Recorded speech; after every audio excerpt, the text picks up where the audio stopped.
कि भारत ने कई दफा कोशिश की कि पाकिस्तान का GSP प्लस सिस्टम जो निज़ाम है, जो कंसेशन है, उसे खत्म करवाया जाए ताकि पाकिस्तान को माशी तौर पर नुकसान पहुंचाया जाए। अगर ऐसा कोई झटका पाकिस्तान की इसमें आता है तो ये हमें फौरी तौर पे जो है वो 1.5 से 2 बिलियन डॉलर का जो है वो इसके ऊपर हमें नुकसान का अंदेशा है। इतने बड़ा हमारे खिलाफ वोट का जाना जो है ये सवालिया निशान है। चाहते हैं कि दुनिया में पाकिस्तान के खिलाफ बहुत सी प्रोपेगेंडा लॉबीज हैं, खास करके हिंदुस्तान है, वो चाहते हैं कि पाकिस्तान को नुकसान पहुंचाया जाए, लेकिन वो हमेशा कामयाब हो जाते हैं और हमें हमारी पहले से पेशबंदी नहीं है, हम कभी कैपेसिटी डेवलप नहीं कर पा रहे इस नैरेटिव को हैंडल करने की। जितने भी ज़राए अबलाग हैं दुनिया के, वो हमारे बारे में, यानी हमारी गलतियां अपनी जगह पे, लेकिन उसको बहुत ही बढ़ा चढ़ा के हमारी खराबियों को दुनिया के सामने पेश किया जाए।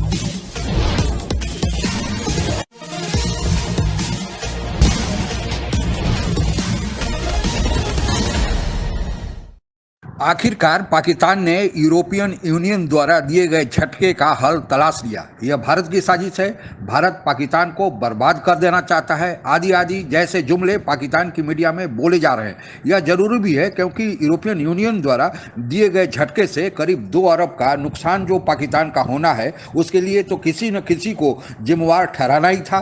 पाकिस्तान की मीडिया के इस विधवा विलाप की कहानी आइए सुनते हैं आगे पाकिस्तान मीडिया की ही जुबानी। डॉक्टर साहब, मुझे ऐसा महसूस होता है डॉक्टर फारूक सलीम साहब के बावजूद इसके कि हम ये मानते हैं कि दुनिया में पाकिस्तान के खिलाफ बहुत सी प्रोपेगेंडा लॉबीज हैं, खास करके हिंदुस्तान है, वो चाहते हैं कि पाकिस्तान को नुकसान पहुंचाया जाए, लेकिन वो हमेशा कामयाब हो जाते हैं और हमें हमारी पहले से पेशबंदी नहीं है, हम कभी कैपेसिटी डेवलप नहीं कर पा रहे इस नैरेटिव को हैंडल करने की। जितने भी ज़राए अबलाग हैं दुनिया के, वो हमारे बारे में, यानी हमारी गलतियां अपनी जगह पे, लेकिन उसको बहुत ही बढ़ा चढ़ा के हमारी खराबियों को दुनिया के सामने पेश किया जा रहा है। हल क्या है? बड़ा वाज़ेह हो गया है कि 680 कोई मेंबरान जो दुनिया की सबसे बड़ी ट्रांसनेशनल जमहूरी बॉडी है, वो इन दोनों बातों को मानने के लिए तैयार नहीं है।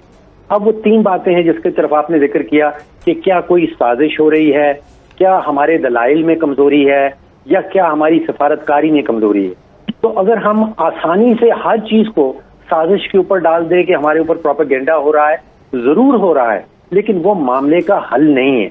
हमें अपनी सफारतकारी की कैपेसिटी जो है उसको बढ़ाना होगा ताकि उन साजिशों का मुकाबला कर सकें, उन साजिशों का जवाब दे सकें। हमें अपने दलाइल, अपने बयानिए को स्ट्रॉन्ग करना होगा। तो सिर्फ ये कह देना कि हमारे ऊपर साजिश हो रही है, ये यूरोपियन यूनियन की पार्लियामेंट बैठी है, 681 लोग किसी साजिश का शिकार हो गए, मैं इससे एग्री नहीं करूं। और ये बहुत आसान तरीके से अगर हम हर चीज को साजिश के ऊपर डाल दें तो हम कभी भी पाकिस्तान के जो प्रॉब्लम्स हैं उनको सॉल्व नहीं कर सकेंगे। तो मामला वही आता है कि दलाइल में ताकत डालना, अपने बयानिए में ताकत डालना, और फिर सफारतकारी चैनल्स में। देखिए डॉक्टर साहब, गुजारिश ये है कि इसमें कोई शक नहीं है और हमें ये बात माननी चाहिए कि पाकिस्तान दुश्मन जो लाविये हैं, उनका जो प्रोपेगेंडा है, उससे यूरोपीय यूनियन के लोग मुतासिर हुए हैं। फारूक सलीम, आपको लगता है कि पाकिस्तान की सियासी क़यादत और इस्टेब्लिशमेंट को एहसास है कि पाकिस्तान की अंदरूनी सियासत जो है वो कितना बड़ा एक टिंडर बॉक्स है बाकी सारी दुनिया के लिए, उसको कोई भी इस्तेमाल करता है? देखिए, यूरोपियन यूनियन पार्लियामेंट जो है वो दुनिया की लार्जेस्ट ट्रांसनेशनल इलेक्टेड बॉडी है जो मुंतखब है। तो तकरीबन 37 करोड़ वोटर्स हैं। मैंने पहला सिक्के का रुख आपके सामने रखा था कि अब तक वो जो रेजोल्यूशन है वो नॉन बाइंडिंग है और वो फैसला साज इदारा नहीं है, लेकिन ये यूरोप की एक ऐसी बॉडी की तरफ से एक हमें पैगाम मिल रहा है जो बड़ा ही सीरियस पैगाम है, और हमारी सियासी क़यादत को इसको सीरियस लेना होगा, क्योंकि ऐन मुमकिन है कि ये वाला रेजोल्यूशन यहाँ से माइग्रेट होके चला जाए काउंसिल ऑफ मिनिस्टर्स। फिर जब वहां जाता है तो वो फैसला साज इदारा है, वहां पे माशी नुकसानात पाकिस्तान को हो सकते हैं, जिसका कुछ जिक्र जो है वो आपने अपने इब्तदाइये में किया। देखिए, हमारी सियासत जो मुल्क के अंदर है, हमें एहसास होना चाहिए कि हम एक जजीरा नहीं है, हम बाकी दुनिया का जो मालियाती निज़ाम है, बाकी दुनिया का जो तजारती निज़ाम है, हम उसका हिस्सा है, और उसके हिस्से से बाहर रह के हम जिंदा नहीं रह सकते। अब मैं जहां तक समझा हूं, इस वक्त पैगाम ये दिया जा रहा है कि उनको कानून के ऊपर कोई एतराज नहीं है। वहां ये कहा जा रहा है कि जो कानून का गलत इस्तेमाल हो रहा है पाकिस्तान के अंदर, वो यूरोपियन यूनियन और उसकी जो मेंबर ममालिक हैं 27 के करीब, और जो 37 करोड़ वोटर्स मैंने जिक्र किया जिनके ये नुमाइंदे यहाँ बैठे हैं, वो ये कह रहे हैं कि भाई आपके मुल्क में जो कानून है उसका गलत इस्तेमाल किया जा रहा है। तो ये इसका जवाब तो दलाइल की बुनियाद पे होगा, और जवाब जो है वो सफारतकारी चैनल के थ्रू ही होगा, और हमें पूरी कोशिश करनी होगी कि ये मामला यहाँ पे निपट जाए, के साथ मिलके दलाइल देने थे और अपना बयानिया पेश करना था। तो पहली बात तो यह है कि वी मिस्ड वन चांस जो हमें मिलना चाहिए था, और जो शायद हमारी सफारतकारी की कमजोरी की वजह से हमें नहीं मिला। अब दूसरा ये है कि जैसे मैंने कहा कि हम इस दुनिया से अलग नहीं सकते, हमने इसी दुनिया का हिस्सा बन के रहना है, जो उसका मालियाती ढांचा हो, जो उसका तजारती ढांचा हो, जो उसका सियासी ढांचा हो, उन सब से ये 22 करोड़ पाकिस्तानी अलग नहीं रह सकते। अगर एक सिचुएशन डेवलप कर रही थी गुज़िश्ता चंद हफ्तों से, हम जाहिर है कि भारत, हम ये भी जानते हैं कि भारत ने कई दफ़ा कोशिश की कि पाकिस्तान का GSP प्लस सिस्टम जो निज़ाम है, जो कंसेशन है, उसे ख़त्म करवाया जाए ताकि पाकिस्तान को माशी तौर पर नुकसान पहुंचाया जाए। आपकी हुकूमत सोई भी थी जब ये रेजोल्यूशन वहां से चल रहा था, आगे आपको पता चलना चाहिए था, इसे काउंटर करने के लिए आपके पास हिकमत अमली होनी चाहिए थी।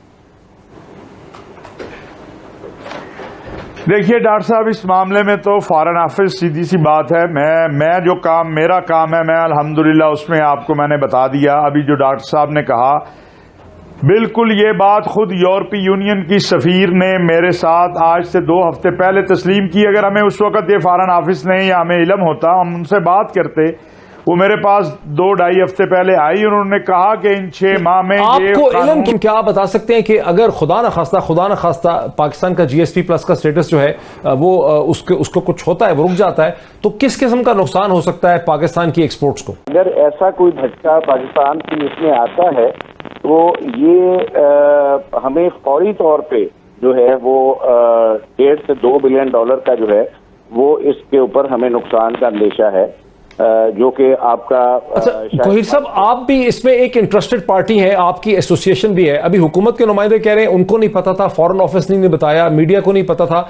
ये क्या यानी हुस्न इत्तफाक है या निकम्मापन है कि एक करारदाद पाकिस्तान के खिलाफ गुज़िश्ता चंद हफ्तों से गर्दिश कर रही थी यूरोप के 27 कैपिटल्स में, लेकिन पाकिस्तान में किसी को भी नहीं पता था कि ये खतरा है, जब हो गया है तो तब हम उसके ऊपर रद्द-ए-अमल कर रहे हैं। ये तो बिजनेस कम्युनिटी का भी फेलियर है, फॉरेन ऑफिस के और हुकूमत के साथ साथ। ये मैं आपको बताऊं कि ये एक बड़ी मजाक खेज बात है कि आपको 600 से ज्यादा आपके जो है वो ही ले रहे हैं। प्रतिदिन कोई न कोई ऐसी खबर आ जाती है जिसको सुनकर लगता है कि शायद वह दिन दूर नहीं जब पाकिस्तान एक फेल्ड राज्य या दिवालिया स्टेट न घोषित हो जाए। पूरे विश्व में सबसे ज्यादा व्यापार यूरोपियन यूनियन के देशों से ही पाकिस्तान को था, क्योंकि यूरोपियन यूनियन के देशों ने अमेरिका के कहने पर पाकिस्तान को GSP प्लस का स्टेटस दिया हुआ था। इस स्टेटस के तहत पाकिस्तान से यूरोपियन यूनियन भेजे जाने वाले सामानों या निर्यात किए जाने वाले सामानों पर कोई वहां पर ड्यूटी नहीं लगता था, जिस कारण पाकिस्तान का सामान उन देशों में सस्ता मिलता था। यह एक ऐसा स्टेटस है जो भारत को भी यूरोपियन यूनियन के देशों ने नहीं दिया था। इस स्टेटस के खात्मे की कार्रवाई को लेकर यूरोपियन यूनियन ने जो कदम उठाए हैं वह कोई गलत बुनियाद पर नहीं है। ब्लास्फेमी लॉ या इस निंदा कानून की आड़ में आए दिन जो पाकिस्तान में हिंदू ईसाई जैसे अल्पसंख्यकों को झूठा केस में फंसाकर प्रताड़ित किया जाता है, जबरन धर्म परिवर्तन कराया जाता है, वहां के निर्भीक पत्रकारों के खिलाफ आए दिन कार्रवाई की जाती है और लोगों को जो सरकार के खिलाफ बोलते हैं उन्हें गायब करा दिया जाता है, इन सब ने मिलकर पाकिस्तान की छवि खराब की है। किसी दूसरे ने पाकिस्तान की छवि खराब नहीं की है, इसलिए भारत पर इल्ज़ाम लगाना पाकिस्तान का बिल्कुल बेबुनियाद है, कोरा बकवास है। इतनी सारी कमजोरियां पाकिस्तान के भीतर ही मौजूद है और ऊपर से पाकिस्तान आर्थिक रूप से भी कमज़ोर है, तो उसे चुप रहना चाहिए था, किसी बड़े देश से पंगा नहीं लेना चाहिए था। लेकिन पाकिस्तान ने फ्रांस से पंगा ले लिया।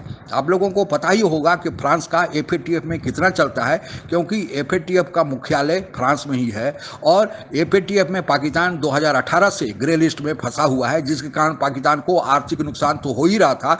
अब यूरोपियन यूनियन का जो यह प्रस्ताव आया है, जिसे कहा जाता है कि फ्रांस ने ही यूरोपियन यूनियन के सभी 27 देशों को प्रभावित करके पाकिस्तान के खिलाफ पास कराया है, तो फिर कितना नुकसान पाकिस्तान को होने जा रहा है। पर इन सब के बावजूद पाकिस्तान ने अपने यहाँ के एक तहरीके लबैक पाकिस्तान धार्मिक कट्टरपंथी पार्टी के दबाव के आगे झुककर फ्रांस के राजदूत को निकालने के लिए अपने यहाँ के संसद में एक प्रस्ताव पेश कर दिया है। अब जब गलती पाकिस्तान ने कर दिया है तो इसका फल तो पाकिस्तान को भुगतना ही पड़ेगा। यह सारी समस्याएं पाकिस्तान की खुद की सृजित की हुई है। भारत पर इल्जाम लगाकर पाकिस्तान अपनी समस्याओं को कम नहीं कर सकता। अच्छा यह होगा कि पाकिस्तान अपना घर ठीक करे, सब कुछ अपने आप हो जाएगा। किसी का इल्जाम पाकिस्तान के खिलाफ नहीं कारगर होगा जब पाकिस्तान अंदरूनी रूप से मजबूत होगा। आज के लिए बस इतना ही। आप अगर हमसे जुड़ा रहना चाहते हैं तो कृपया मेरे चैनल को सब्सक्राइब करें तथा बेल आइकन भी दबा दें ताकि नई वीडियो की जानकारी तुरंत आप तक पहुंच जाए। धन्यवाद। जय हिंद।